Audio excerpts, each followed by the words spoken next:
welcome back to Star Wars Nerds Unite, a Star Wars podcast, coming to you from us. I'm Tim, your host. Joining me as always are Josh the Tosh, internet famous Mason. Hello. Hi, Josh. Hi. And Jennifer Van Autreve. Hi. Welcome to the show. Hello. We are going to be discussing another hashtag Fall of Novels today. Tell me what book we're talking about today, Josh. It's called Inferno Squad, a Star Wars Battlefront story. I think it's like the full... It's a terrible name. It's a name. So the way we're doing Fall of Novels is each of us is going to read the book, even though in some cases Josh and I both read the book. But of course, Jennifer read none of them. And we're going to be doing a short, hopefully, book report. And then Jennifer is going to ask some book club style generic questions to give us further insight and depth into the novel. And then we're going to rate and review it. Jen's going to grade Josh's synopsis itself. I'm just going to say good or bad. Okay. I'm not going to rate it. Perfect. And then we're done. We're going to read a little feedback and then end the episode and watch the Bears game. Perfect. Josh. All right, here we go. So there's a video game coming out called Battlefront 2 that has a story mission or a story mode, and this is like the prequel to that, so you can get introduced to the characters. It starts out pretty interestingly. I'm gonna start by just naming the cast because you've never met them before. And tell me which ones are going to be in the game. All of them will be in the game. Really? Yeah. Huh. So the main character is Iden Versio, and she is a kind of like a star student in the Imperial Academy, and she is the daughter of Admiral Garrick Versio, who is an admiral in the Empire. Their names are so familiar. Is it just because Urso? Probably. Because they're not... I feel like we've met them in somewhere else. You haven't. They're new to Star Wars. Okay. What is the time frame for this book? This is before... This is right... So, I was getting to it. Oh, You'll get the time frame really quick. So the book starts out where Iden is talking about her early career after getting out of the academy. And she ends up serving on the Star Destroyer of Darth Vader. And so she does some missions and interacts with Vader a little bit. And then ultimately they get pulled to the Death Star. And she is a TIE fighter pilot during the Battle of the Death Star. She sounds just like, what's her name? From Lost Stars. Ciena? Yeah. They look similar too. They do look similar, but they're different pedigrees, I would say. But her story, Yeah, it's similar. She's in the Empire. Okay. So she's a TIE pilot during the Battle of the Death Star. And so they talk, the battles in the book. And ultimately, she is out kind of chasing after some ships, and she hears a giant explosion. She assumes it's Yavin blowing up, Yavin 4, and she ends up realizing it's in fact the Death Star blowing up. And so she ends up crashing on Yavin 4. She has to steal a rebel ship, but she gets away eventually. So that's like how the book opens, where she is pretty not nefarious, but she's infamous within the Empire because she is one of two people who survived the Battle of the Death Star, she and Vader. And she's the only pilot that survived? As far as the book tells, yeah. Oh, Vader was a pilot too.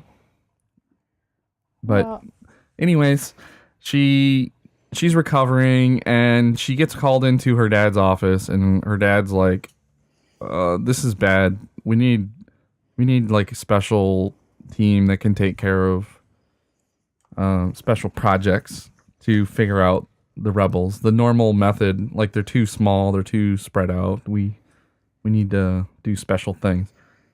So she ultimately gets her dad is like, I'm going to make this special team. And there's 3 other people that join up on her team. One of them is Gideon Hask, which when I heard Gideon Hask, I kept thinking of that guy in Life Debt. Yeah, Gideon. No, what was his name? I can't remember. His name was Gideon, wasn't it? I don't think it's the same person. I did too. There were multiple people in this book with names so similar that I kept thinking, is this the same character? Like through the whole thing. Yeah. All right. So the other one is Del Miko. And he's kind of like... So Gideon Hask was childhood friends of Iden Versio, and they went to the academy together. Very similar to Thane Kyrell and Sienna. But ultimately, he kind of is his own person, and he's kind of angry at the world. Kind of like Thane. Sort of. But I think he kind of goes the other direction. Then there is another... So what was Miko's name again? His first name? Del Miko. So Del was like a really, really good technological repair guy on his cruiser that he served on.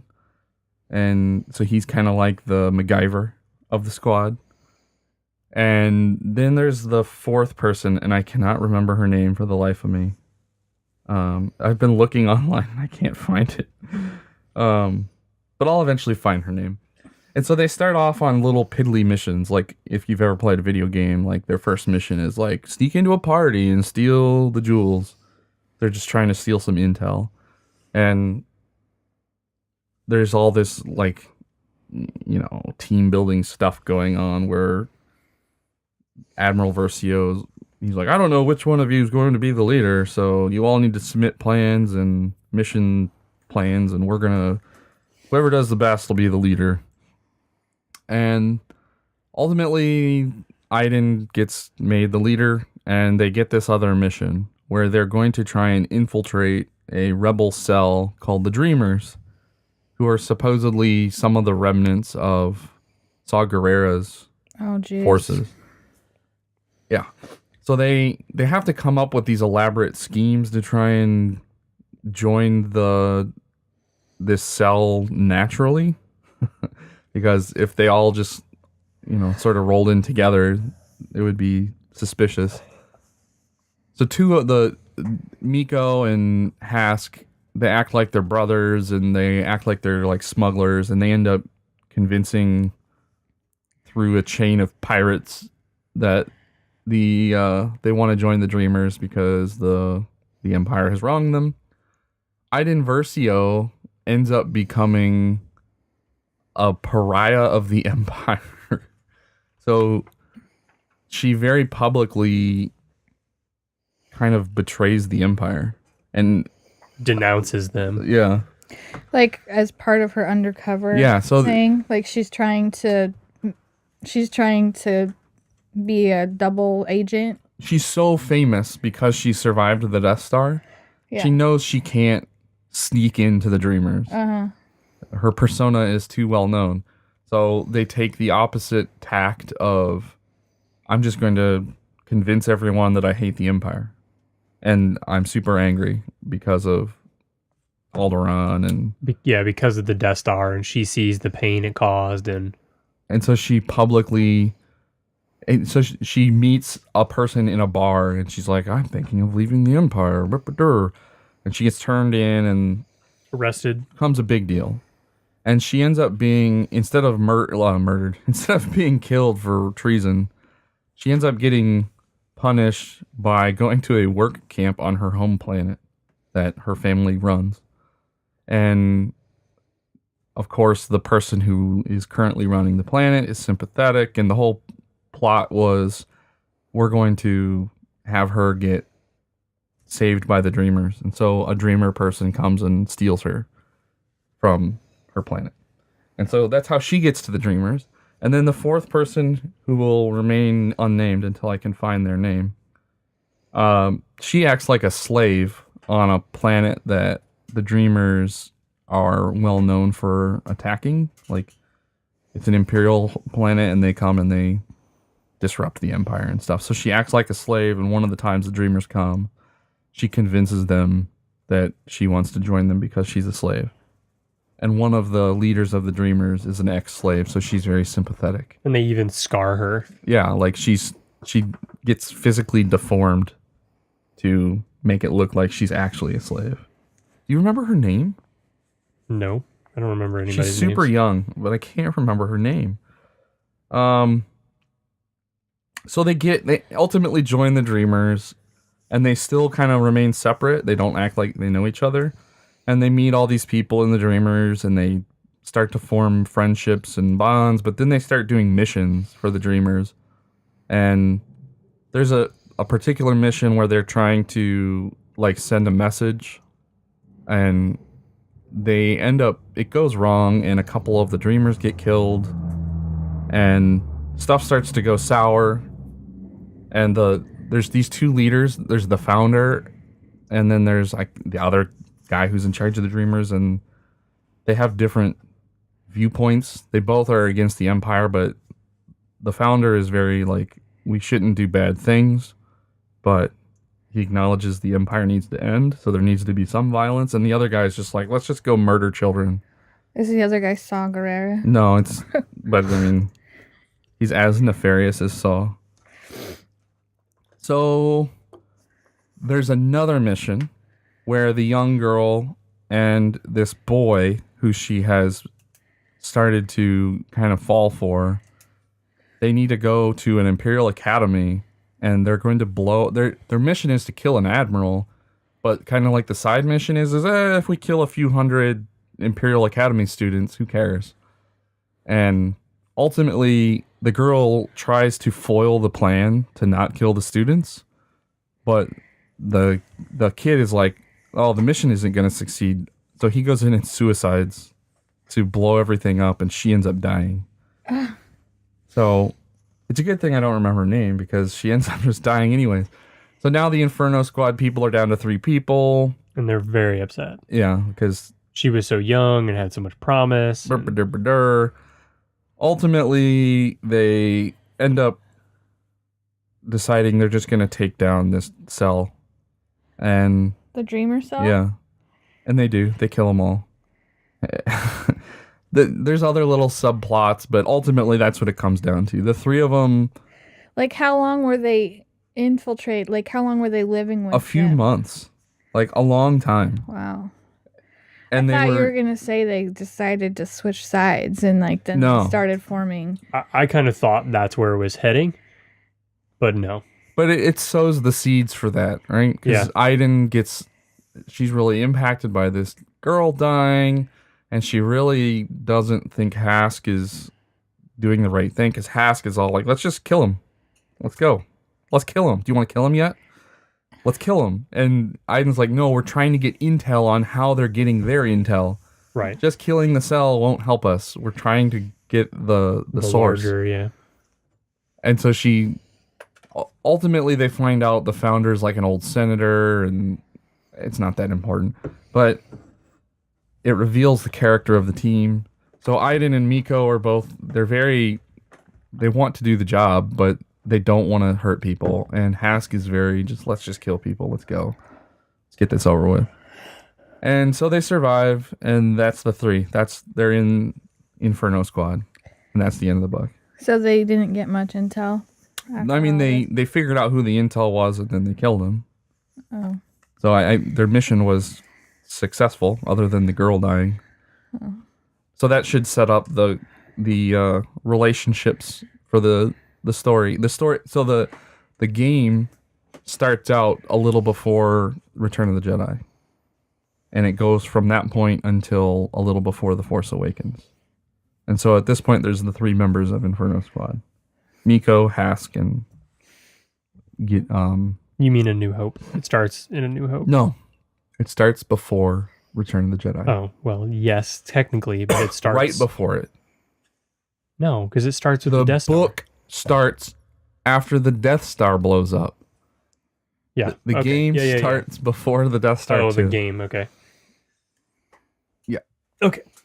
So there you go. Now you know about Inferno Squad, their sordid past, where they killed the remnants of Saw Gerrera's partisans called the Dreamers. And the unnamed girl dies. Okay. What motivates different characters' actions? Do you think those actions are justified or ethical? I already told you what motivated them all as I was giving the review. Are they ethical? No. None of them are ethical. Not even the rebels. I mean, the whole book tries to play up the rebels as half of them are just horrible people that want to murder people. And then the other half are like, I That's don't want to 'cause they're murder people, focusing on- but these people need to be murdered. So there's the whole point of the book was trying to make you sympathetic to Inferno Squad, which you naturally are not sympathetic to because they're an Imperial Special Forces squad. Mm-hmm. So the rebels were over the top. That's probably why they had to mention that they were Saw's group to begin with.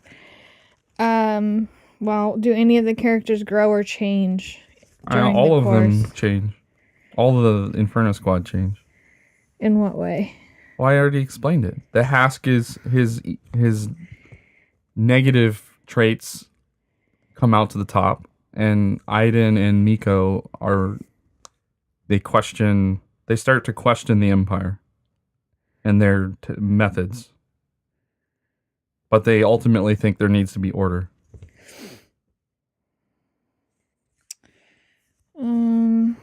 Okay.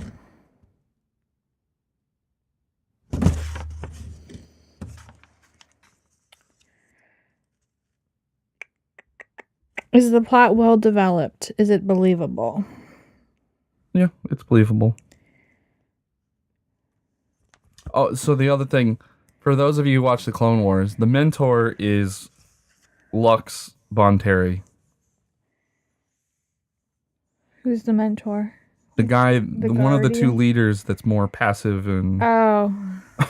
Lux Bonteri was in the Clone Wars. He was the person who fell in love with Stila Gerrera. And Stila dies, and that's why Saw goes crazy. Is that his daughter or something? No, his sister. Oh. She dies in Clone Wars? She dies in Clone Wars. Huh. The other leader is Staven. That's what his name was. And the girl's name was Sen. What? The girl who died in Inferno Squad. Her name was Sen. Sen? Yeah. Huh.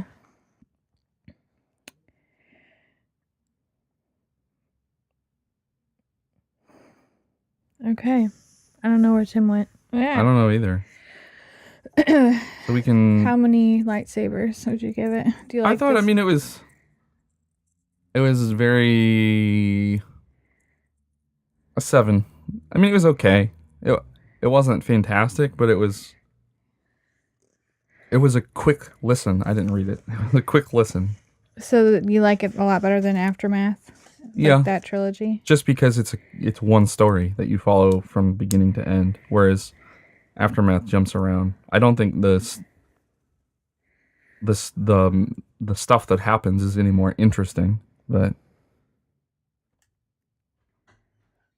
there you go. Which one of these Inferno Squadron members is your favorite? Probably the one that died. Oh, really? Sen, yeah.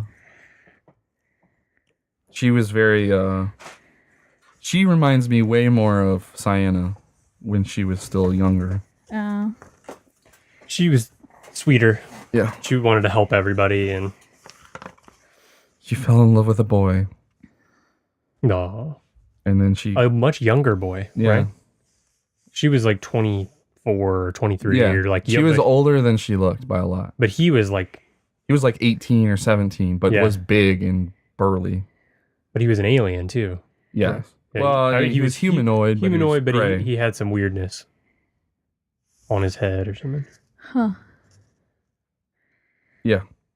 There it is. He said he gave it a 7. Did you read this one? Yeah. What would you give it? 7. It's definitely better than Empire's End, but it's such a throwaway. Like, Yeah, it was backstory for the characters, so. It was interesting. Which one was your favorite of the Inferno? Did you get something on your fingers there? You're like sniffing your own fingers. It's that mildew smell on my fingers. You were playing with your Legos in that bucket of... No, it's from the towel in the bathroom.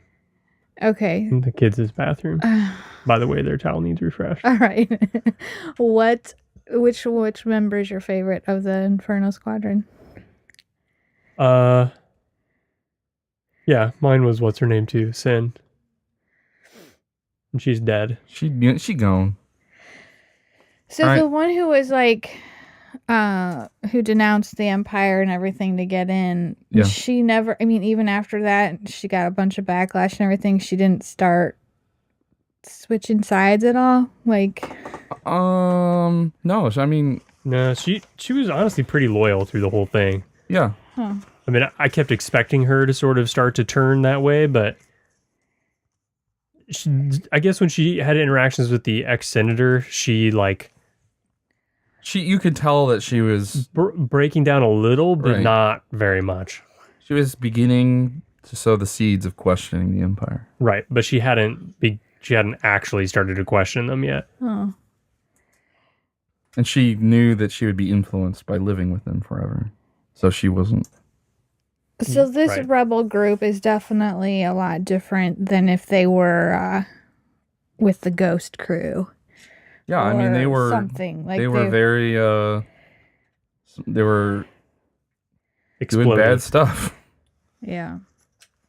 But they thought it was necessary. Yeah. They were extremists. They were terrorists.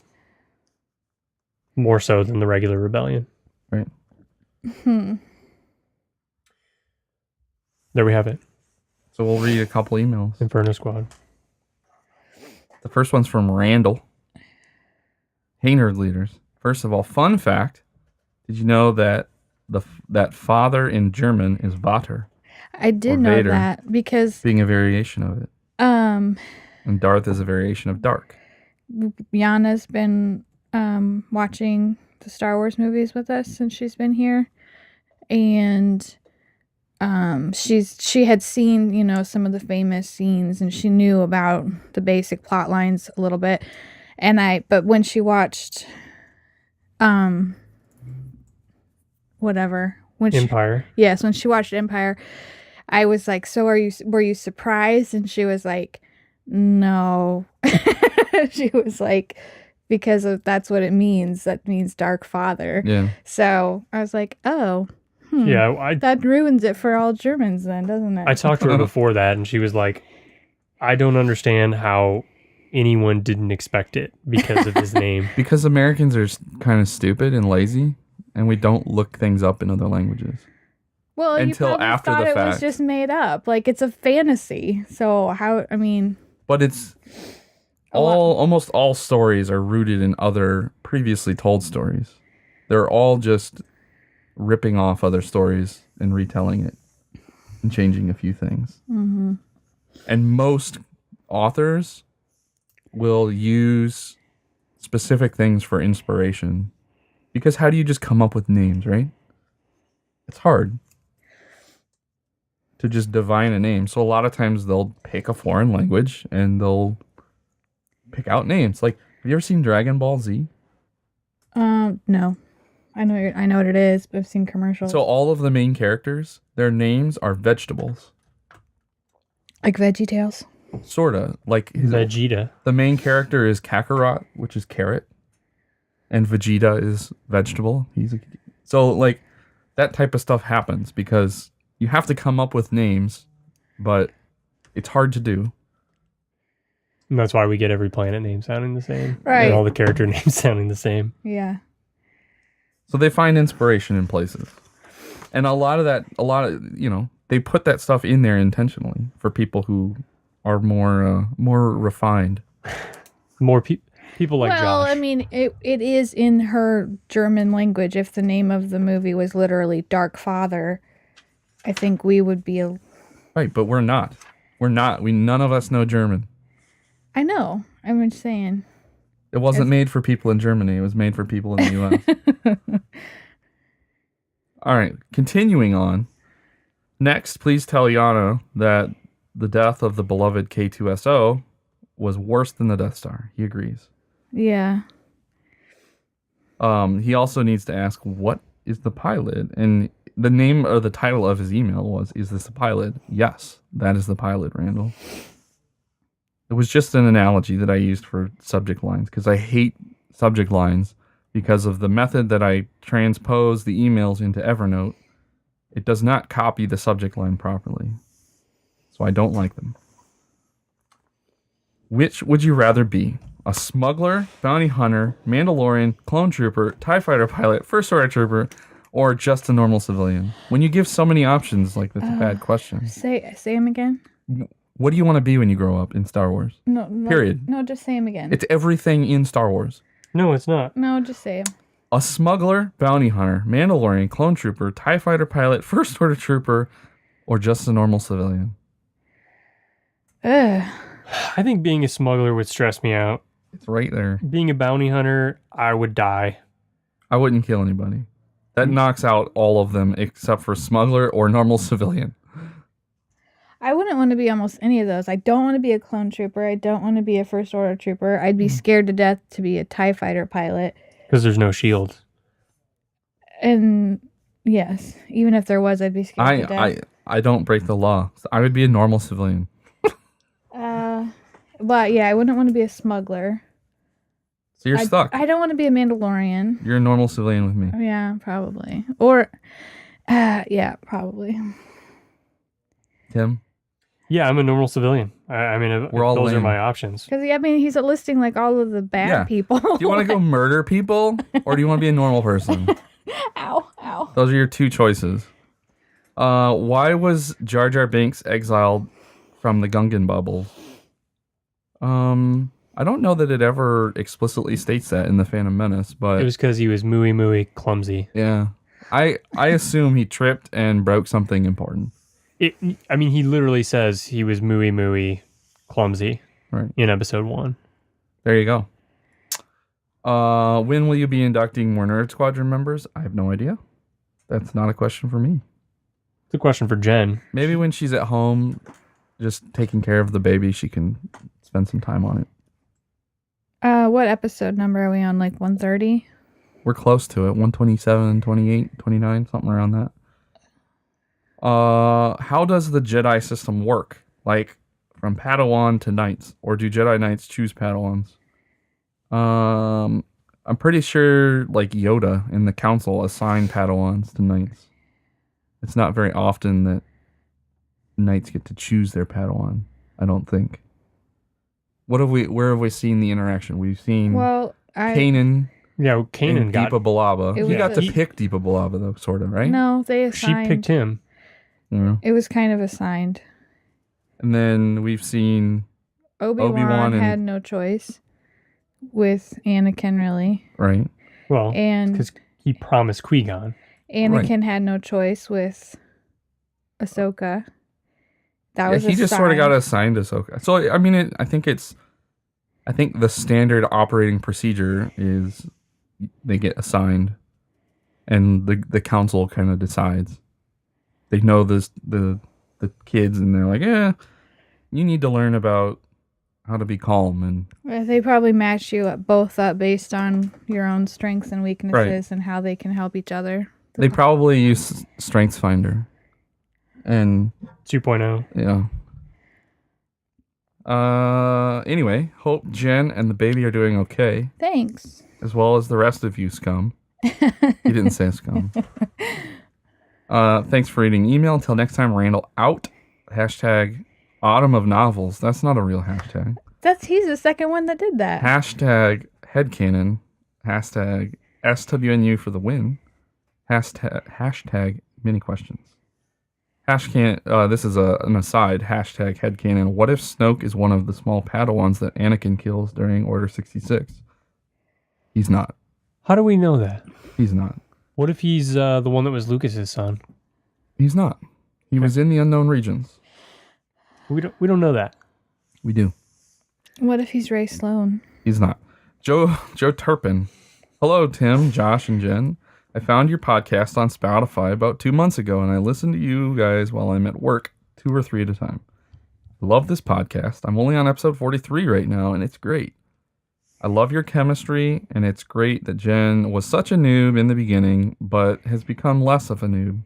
He said has gotten quite knowledgeable. I don't believe that. Yeah, that's less of a noob. I can't wait to listen and again. Love you guys. Keep it up. Hope to hear about this in a future episode. Yeah, in about 100 episodes you'll hear it. Man, every time somebody tells me they start from episode 1, I'm like, that's crazy. Just cut to like episode 60. Some people love the beginning. Maybe we were doing better back then. No. We focused more on smaller chunks in the beginning. All right, last email of this episode from Tyler, Books and Babies. Hi, SWNU crew. Been a while since I last wrote in, but our twins wanted to show up a little early.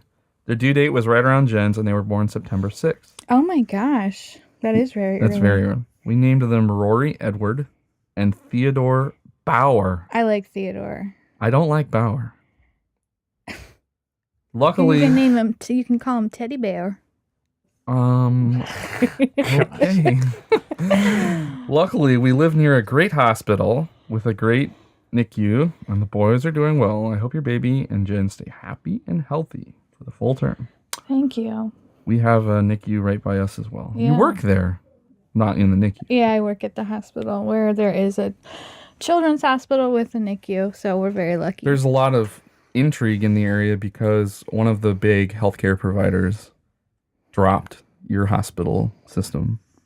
And so people are freaking out because there are no other level 2 NICU. We're a level 1 trauma center. And no, but the NICU part of it. They never really referred to it as a level. Well, it's some higher level that Methodist doesn't have. Methodist doesn't have a children's hospital. I know they're trying to get it, but lots of intrigue. Humana and OSF are playing hardball with each other. There's still a chance. You mean Blue Cross Blue Shield? It's Blue Cross Blue Shield. Whatever. Blue Cross Blue Shield and OSF. So anyways, there's still a chance. People are worried that they'll have their baby and have to go to the ICU and then have to pay, 4 houses worth of money. I don't think so. I mean, the way insurance works, if there's not a... If it's out of network, the rates are... But if it's out of network, but the hospitals in network don't provide the services that you require, then there's exceptions. I don't trust it at all. I mean, I wouldn't want to deal with that either, but what? Because Job was in the ICU for 2 days, and it was He was? Yeah. He wasn't breathing when he came out. Uh-oh. Don't you remember him? You saw us as we were carting him to the ICU on his day of birth. Do I remember that? Our friends, Oh, yeah, I do remember that. Yeah. A lot of our friends have had babies in the NICU at OSF. Like 3 of them that I can think of. Both of my sister's kids were in the ICU. Madeline was there for like 2 weeks. So yeah, we have one too. It's right by where we live. Yeah. No, I've lost my place. My wife was in the hospital for a week before the birth, which gave us time to read the Leia and Phasma book. I enjoyed both. I did find one link to The Last Jedi in the Leia book. Tim said he didn't notice any in podcast episode 125. Could be considered a spoiler, I guess. But Leia finds her dad on Crate, which is the planet with the red dust in the first trailer and the second trailer. So we know there is an old rebellion base on Crate. We had kind of spoiled that the last couple episodes. In the trailer episode, in fact. Keep up the good work. Hope to see the live video come back sometime soon, but still love the podcast. And Sure Life will be getting busy with the baby fast approaching. Should have just kept reading. I'll leave you with a vest the NICU nurses made for the boys. P.S. Your studio audience member at the library was trying to take Josh's spot on the podcast. He was a talker. Yes, he was. And he was very argumentative and kind of was trying to tell us. He had strong opinions. Strong opinions, yeah. But it was fun. He was at least talkative. And he was passionate about Star Wars, which was neat. Yeah. But only old Star Wars. He does not like Rebels. He did not like Rebels. He says Rebels ruined Star Wars. Also, I have a copy of Poe Dameron number 19 comic. I plan on buying the paperback, so I won't really need this. You guys want it, or do you want to give it away on the show? No, just burn it. Let me know. I can mail it anywhere in the U.S. If anybody wants that copy of Poe Dameron number 19, email me, and I will email Tyler. Tim has this thing that, like, he hasn't talked about for years, but he had this thing where when he was older, he just wanted to, like, start leaving comics in random places for people to, like, spread comics through the world. Did the picture show up in yours? It shows up on the web browser base, but it doesn't show up in mine. It did a little bit ago. Oh, there it is. And then it went away. It's so weird. But it was like a bib with Star Wars stuff, wasn't it? Now I gotta open inbox. Search for Tyler. I gotta remember what it looked like. Here it is. Ooh, Ginny pulled it up faster than Natasha. It looks like they made it out of like a Star Wars I'm sure that's, sheet. That's a pattern of It's print. orange on the inside, and it has all these different little It's from panels. The Force Awakens. There's Chewie and Rey and clone trooper or stormtroopers. And the Falcon. Yeah. Pretty cool. Really cool. It's cute. They must have had lots of x-rays? Like, why do you need that? I don't ever remember that. Maybe it's just something that they do. To keep them warm? Like, just... Because Job was always just swaddled. Yeah. There you go. It's Bears time. All right. Let's bear down. Oh, we're 2 minutes after. Uh-oh. They've already probably scored. Kickoff return. All right. Cohen. Everybody. We're everywhere on the internet. May the Force be with you. May the Force be with you. May the Force be with you.